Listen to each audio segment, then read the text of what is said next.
Sir ఇప్పుడు చూసుకుంటే మంచు విష్ణు గారికి సంబంధించి ఏవైతే ట్రోల్స్ చేస్తున్నారో వాటన్నిటిని బ్యాన్ చేయడం జరిగింది. అండ్ అలాగే రీసెంట్గా యాక్టర్ మీనా గారు కూడా దానికి స్పందించి సూపర్ అని చెప్పేసి కూడా అనడం జరిగింది. కాకపోతే దీనివల్ల ఏంటి అంటే అన్ని యూట్యూబ్ ఛానల్స్ మీద కూడా ప్రభావితం కలుగుతుంది. దీనికోసం ఏం చెప్తారు? ఇప్పుడు మా ఒక కాలనీలో ఒక దొంగను పట్టుకున్నాం. ఆ కాలనీలో దొంగలు ఉన్నారు, పట్టుకున్నాం. సరే ఈ కాలనీలో దొంగలు పట్టుకున్నారు కనుక ఈ కాలనీ మొత్తం మీద ఈ ప్రభావం పడుతుంది కనుక దొంగలు పట్టుకోవద్దు అంటే లేదు కాదు, కరెక్ట్ కాదు కదా. వాళ్ళు దొంగలు, దరిద్రులు, దౌర్భాగ్యులు, దుర్మార్గులు, దుష్టులు ఆ యూట్యూబ్ వాళ్ళు. ఆ అమ్మ అబ్బా వద్దు వద్దు అంటే అర్ధరాత్రి అమావాస్య పుట్టిన అరిష్టపు సంతానం ఈ సోషల్ మీడియాలో ఇలాంటి పనులు చేసేవాడు. ఖచ్చితంగా అబ్బా అమ్మ వద్దు వద్దు అంటే అర్ధరాత్రి అమావాస్య పుట్టిన అరిష్టపు సంతానం. వాళ్ళని బ్యాన్ చేయాలి. నువ్వు ఛానల్ పెట్టుకుని నీ పేరేంటో ఉండదు, నీ అడ్రస్ ఉండదు, ఊరిని నోటికి వచ్చిన కమెంట్ చేస్తావు, నోటికి వచ్చిన బూతులు మాట్లాడతావు, నీకు విషయం తెలియదు, నిజాలు లేకుండా నీ ఇష్టానికి నీ యొక్క కల్పనతోటి నువ్వే మాట్లాడేస్తావు, నువ్వే ట్రోల్ చేస్తావు. అది అవునో కాదో తేలే లోపులు జనాల్లోకి వెళ్ళిపోద్ది. బుద్ధితోటి అదే నీ ఇంట్లో నీ పెళ్ళానో నీ అక్కనో నీ చెల్లెనో చేస్తే ఉరుకుతావు, నువ్వు రోడ్డు మీద పడతావు కదా. అండ్ సినిమా వాడు కనుక ఇష్టానికి వాడేసుకుంటావు నువ్వు. బుద్ధి జ్ఞానం ఉండాలి. కడుపుకు అన్నం తినేటప్పుడు social media is a powerful media, చాలా పవర్ఫుల్ మీడియా. దాన్ని ఎంత బాగా వాడుకోవాలి, నువ్వు ఎంత చక్కగా వాడుకోవాలి. నువ్వు వ్యూవర్షిప్ కోసం మంచి ఇంటెలిజెంట్ బుర్ర ఉపయోగించి వ్యూవర్షిప్ సంపాదించు.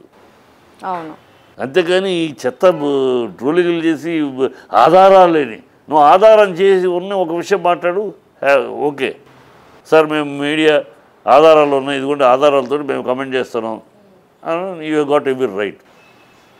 ఆధారాలు ఉండవు, నీ అపోహలు, నీ యొక్క భ్రమలు నువ్వు కావాలని ఊహించి క్రియేట్ చేసి దాన్ని ట్రోల్ చేయటము బుద్ధి జ్ఞానంలో కడుపుకు అన్నం తినేవాడు చేసే పనులేని. మనకి ఆధారాలు ఉన్నా సరే ఒక ఎమోషనల్ వీడియో చూసాం కదా కొన్ని డేస్ బ్యాక్, తండ్రి కూతురుది ట్రోల్ చేసి పడేశారు.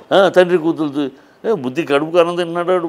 పైగా వాళ్ళ నాన్న అలాంటి తండ్రికి ఆయన ఐఏఎస్ ఆఫీసర్ ఉండి ఆ తండ్రి మాట్లాడతాడు, నా కూతురు కొడుకు యూట్యూబర్స్ బ్రహ్మాండంగా చేస్తున్నారు.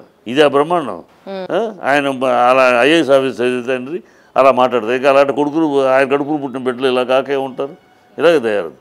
దరిద్రంగా దాన్ని చక్కగా ఎంత చక్కగా నాలెడ్జ్కి వాడు, ఓకే కామెడీకి వాడుతా వాడు, రీజనబుల్గా లాజిక్గా చక్కగా. అబద్ధాలని మీరు ఎందుకు అబద్ధాలను ప్రమోట్ చేయటం, లేని విషయాలను మీరే పుట్టించి సంఘర్షణలు తయారు చేయటం, వాట్ నాన్సెన్స్. అది కరెక్ట్గా బాగా చేయాలి. ఇది ఎప్పటి నుంచో ఉంది, ఎప్పుడు చేయాలి కరెక్ట్గా దానికైతే స్ట్రాటజిక్గా. గతంలో ఒకసారి 270 దాకా యూట్యూబ్ బ్యాన్ చేస్తే బ్యాన్ అయినాయి. కానీ ఏమవుతుంది, మళ్ళీ వాళ్ళే ఇంకో పేరు మీద వస్తున్నారు, పేరు మార్చేసి వస్తున్నారు. సో దీనికి చట్టం కూడా కావాలి. చట్టం కూడా ఇప్పుడున్న చట్టం సరిపోవు. ఇప్పుడు బ్యాన్ చేస్తున్నారు, వీళ్ళు ఇంకో రూపంలో వచ్చేస్తారు. కనుక అది కాకుండా చట్టము వ్యక్తిగతంగా వీళ్ళని నాన్ బెయిలబుల్ వారెంట్గా లోపల వేసేసే పరిస్థితులు, అలాంటి చట్టాలు మార్పులు వస్తే తప్పితే ఈ సెటైర్లు మానవు. దీనివల్ల మంచి జరుగుతున్నాయి. మొత్తం అందరినీ మనం అనక్కర్లా.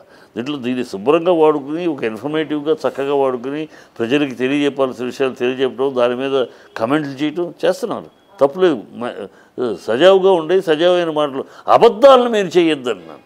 అబద్ధాలను మీరే క్రియేట్ చేసి దాన్ని ఒకదానికి ఒక జోడించి మీరు దాన్ని ఒక చేసి అంట్రస్ట్ క్రియేట్ చేయటం సమాజంలో కానీ ఇండస్ట్రీలో కానీ ఇలాంటి చేయటం కరెక్ట్ కాదు కదా. అది కడుపుకు అన్నం తినేవాడు చేసే పని కాదు, కడుపుకు అశుద్ధం తినేవాడు చేసేవాడు బాబు. ఇలాంటి వాళ్ళు అలాంటి వాళ్ళే, అది వాళ్ళు బ్యాన్ చేయడం తప్పే లేదు. సార్ మీరు చెప్పినట్టు ఎప్పటి నుంచో ఇదైతే నడుస్తుంది అని చెప్పారు.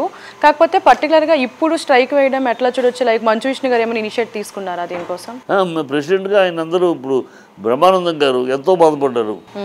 బ్రహ్మానందం విష్ణు ఏదో ఒకటి చెయ్యాలి, కాకపోతే ఇట్లా కాదు, టూ మచ్ అయిపోయింది, ఏదో బీనీలో వాళ్ళు ఏదో వాడుకుంటా అంటే మన ఫోటో వాడుకుంటా అంటే సరే నవ్వుకున్నాం సరదాగా. అది వాడుకుంటూ ఎక్కడికి వెళ్ళిపోయిందంటే వాళ్ళ వికృత చేష్టలకి నా బొమ్మ వాడేస్తున్నారు, వాళ్ళ బూతులకి నన్ను వాడేస్తున్నారు. అన్నిటికీ వాడేస్తున్నారు. మంచి ఏం అసలు విచక్షణ లేకుండా అడ్డదిడ్డంగా వాడేస్తున్నారు. ఇది కరెక్ట్ కాదు కదా. అవునవును. ఇది కరెక్ట్ కాదు. వాళ్ళేదో ఒక బూత్కి నేను కరెక్ట్, నేను ఆమోదం పుట్టినట్టు ఉంటుంది. అవన్నీ వాళ్ళు చేసి నేను చేస్తున్నట్టు ఆమోదపరిచి వాళ్ళకి అథెంటిక్ చేస్తున్నట్టు ఉంది. అది అసహ్యంగా అని చాలా బాధపడ్డాడు ఆయన.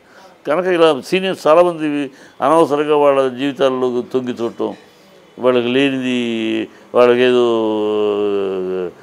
ఇంట్లో సినిమాలో కూడా తప్పు ఉంది. మా మధ్య ఒక హీరోయిన్ క్యాన్సర్ ఉందని రూమర్ చేయించి 3 నెలల తర్వాత మళ్ళీ నాకేం క్యాన్సర్ ఊరిని ట్రోల్ చేయటం. ఈ మా వాళ్ళ దగ్గర కూడా తప్పులు ఉంది. నేను మా వాళ్ళని కూడా సినిమా వాళ్ళని కూడా ఒక స్టేటస్కి వచ్చినాక మీరు కొంచెం కంట్రోల్లో ఉండాలి. ఏ విషయాలు మనం పంచుకోవాలి, ఏ విషయాలు గుట్టుగా ఉండాలి తెలియాలి.